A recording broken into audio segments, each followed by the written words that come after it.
Hello, welcome to Geekyhijynx, home of the Mischief Makers, and today we're looking at the Stylist. So it's ironic that the film's called The Stylist because April the 12th, most barbers and salons will be opening in England, and I need to get this done. Look at this, I look like a Spanish Justin Bieber. So straight out the gate, I'm going to tell you, this is actually a decent horror movie, guys. I've been blessed. What have I done to deserve such kindness from the horror movie gods of late? Because most of the ones I've seen, other than Psycho Gorman, The Vigil, and I'll put Woody's Wonderland in there because it's like a really guilty pleasure, like that dirty burger after a drunken night out. Those three have been my favourite horror movies this year, and this can fall into that category as well because this is pretty good, and I do recommend you go and see it. So I'm going to touch on the reasons why you should, the few issues I had like I normally do, but let's just start with the story. So The Stylist is about a stylist called Claire, and she has to be the most fashionable serial killer I've ever seen in my entire life. Like, I was thinking at one point in the film, my god, you should be on Pinterest. Like, what are you doing these crazy things? You should be on Instagram. You have thousands, millions of followers with your swag. And there I go again. Instead of telling you what the story's about, I'm talking about her fashion sense. So let's get back on track. Now Claire is a bit of a loner. She works in a hair salon. Bit of a good stylist. Everyone comes to her. She's meant to be the best in town. But she has a bit of a fixation on her clients. She talks to them, gets to know about their lives, and she kind of takes theirs. And she takes trophies home. Now, if you've seen the TV show Heroes, back in the day, was it 2008, 7? A TV show came out. The first series was so good, and then the rest were not so good. But the first series was amazing, and the main reason was Sylar. And that's why I bring this up. Because if Sylar from Heroes and Sweeney Todd decided to raise a child together, it would be Claire, because she has traits from both. So what she does to her clients, and obviously Sweeney Todd, everyone knows that he's a demon barber of, where is it again? I know he's a demon barber of London. It can't be that obvious. But yeah, so Sweeney Todd and Sylar had a child, it'll be Claire. And Claire has a friend called Olivia. Now Olivia's played by Brie Grant. And Brie Grant, this is the second night we spend together. People are going to start talking, sweetheart. And Olivia, her hairdresser, has flaked on her. Olivia's getting married in a week's time. She needs a hairdresser. But she chooses her own, and that's Claire. Now Claire doesn't want to do weddings, and Olivia begs Claire, please do my hair, and Claire agrees. And Claire becomes quite obsessed with Olivia, and then the film spirals from there. Now the first thing I liked about the film was the opening. Really strong opening. Like from the moment it starts, it just tells you what the film's about. Lays everything up.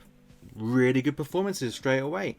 I like the way it looked, or I like the way it was shot. Like how the sequences interwoven, especially with the opening credits. Because I was thinking to myself, I haven't seen opening credits for ages. Like, when was the last time you watched a film other than in the 90s or early 2000s where they had opening credits? And these opening credits were good, and it told a story as the credits were rolling. I think now I'm gonna stop for a second. The best opening credits of all time was Sam Raimi's Spider-Man 2. That was immense, and the music, I could literally watch that all day. That's the best opening for any film of all time. But the opening was strong. It just got to the point, set the character up that you'll be following, the antagonist, Claire, for the entire film, and it got you hooked in straight away. And the gore effects were really good. And I'm not talking about gore effects in organs and arms being ripped off and a head being snapped off, nothing like that. More subtle, but very effective. And there's one scene where there's a death, and you're just thinking, that looks really real, like too real. So very impressive on the gore front, and the acting was great. Like, my god, a horror film with great acting. What have I done today? A good horror that I enjoyed with good acting. Yep, I'm not dreaming. Now Brie Grant, it's funny because I've seen two films back to back with her: Lucky yesterday, and The Stylist today. And I watched I Care a Lot last week. Then I watched Gone Girl because I was so impressed with Rosamund Pike. I wanted to see more of her films. I watched Gone Girl on the weekend. My god, she's crazy in that film. I did not see that coming. But I kind of thought to myself, Rosamund Pike, you play crazy people, horrible people really well, and Bree Grant plays really likable people really well. Like in Lucky, like for me, if you see my review, good film, it's okay, good plot concept, but she was brilliant in there. She was very engaging. I liked her character in Lucky. I like her character in this, completely different, but very relatable. It's like someone that you may know in real life. You're like, oh, you seem like a cool girl. Like, you got this wedding coming up, you're really nervous, but she's very likable. And Najaro Townsend, I got that name right. It's a miracle. I was thinking I'm going to get it wrong, but Najaro Townsend, who plays Claire, the stylist, never heard of her before, never seen her in anything, but she was absolutely fantastic, and I can't wait to see what else she's going to be in, because she played the character of Claire really well. She gave so many different nuances in her performance, and you're trying to figure out who she really is. And is an issue with her character, a couple of them, which I'll touch on, but generally her character is really good. Very unpredictable. She keeps you on the edge of your seat, and I can't wait to see what other films she'll be in the future. And the film keeps you hooked from the moment it starts with that really strong opening.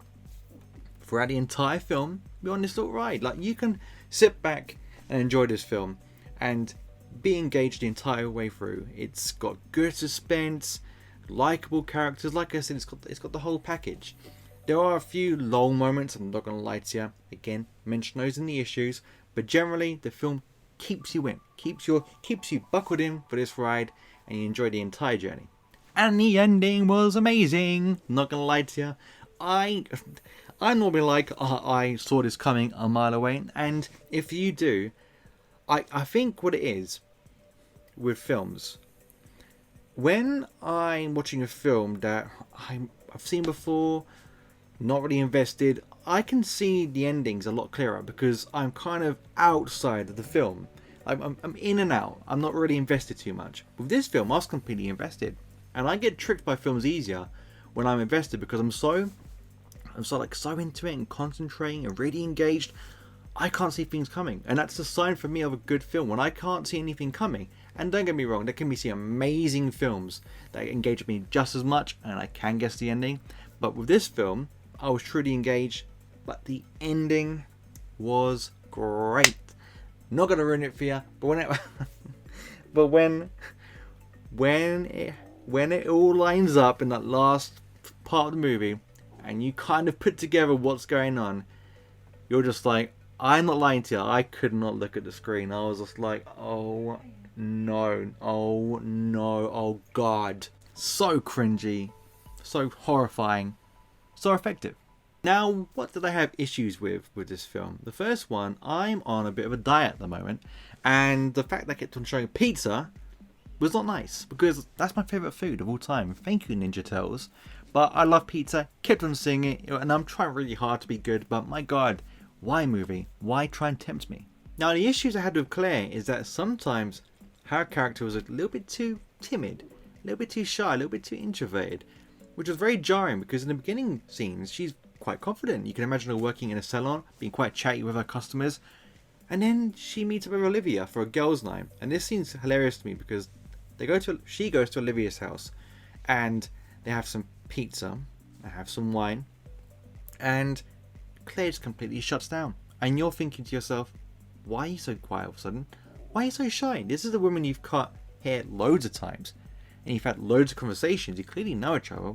Why have you gone really quiet? And she does this a few times in the film, and it's really jarring.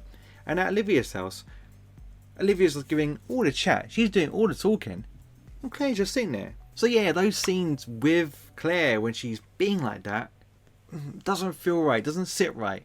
And if you disagree, let me know in the comments. But generally, it did throw me off a little bit. Also, some of the scenes were a bit flat. Like, strong beginning, strong first act, strong third act, okay-ish middle. The middle is good, the film is good. But there was one scene in particular when Claire's, trying not to spoil anything for you, when Claire's in a house, she's going through a wardrobe. That scene went on for way too long. Far too long. They should have cut a scene really quickly. The scene didn't really need to be there at all. They could have cut like 10 minutes of that. This film was an hour and 45 minutes. That 10-minute scene could have been there but cut it shorter, but remove it, and you don't lose anything with the film. So there are some scenes, mainly in the middle, that lead to nothing, and you're just like, oh, okay, like, move on. But the rest of the film is so good, you can forgive these moments. Now there is a scene with a lady with tattoos. Arm is full of tattoos. That is all I'm gonna say. What the hell was that about? And I'm gonna leave it at that. I'm not gonna say anything else. Extremely random. Made no sense. Made no sense. Like, literally, watch the film, come back, try and explain what happened there, because it's not like random, like if a giraffe came out of nowhere and was like, hey guys, what's going on? Not random like that. I'm just talking about, what was that scene about? That made no sense. Who was the woman with the tattoos? Now, one of the things I found disappointing was they didn't really touch on the psychology parts a bit more, as to why is Claire doing this? What made her start? Like, when did she start? Why is she doing this? How did she pick her victims? Because you need more of an explanation to a character. Like, as good as a character is and as fun as a ride this film is, you need more, because in my opinion, it was very inconsistent as to how and why she picked her victims. It really is. And like from the synopsis, you think, okay, she picks her clients, she talks to her clients, learns about their lives, and that's how she finds out which victim which victim she picks. And that maybe happens once or twice, but the rest not really connected. Don't go to her salons. It doesn't really make any sense as to why she chose them. I wish you really dug deeper into that and less time in the wardrobe. So overall, guys, this was a really good horror film. Had a really strong opening, great ending, good acting, good gore effects, and kept you engaged. And that's what you want from a horror film. And having watched horror films all my life, and the Shudder ones now, you really appreciate the good ones when they come along. And I can't suggest this highly enough to you. And that's why I tried to touch on no spoilers at all, because I want you to watch it, go in like I did, and just enjoy the ride. Come back to my comments, let me know you thought, because I am always interested, genuinely interested in what you think about any film I review, to see if I've got it wrong, got it right, or if we think the same. And with that said, I'm going to give The Stylist a solid silver win, because it's a film I can recommend to you. You won't be disappointed. I could watch again in the future. I honestly probably won't. So I'm most likely going to give this a one-time spin as well. And that's not to say, like, why would you watch it again? It's like a good book. It's like, once you've read it, you probably won't pick it up again, but you can appreciate a good story when it comes along. So guys, that was my review of The Stylist. Did you like it? Did you hate it? Was it a snooze fest or the greatest film you've ever seen? Come back to the comments to let me know, because I genuinely am interested. And if you like this video, drop me those likes, because it always helps me out. But until next time, stay out of trouble.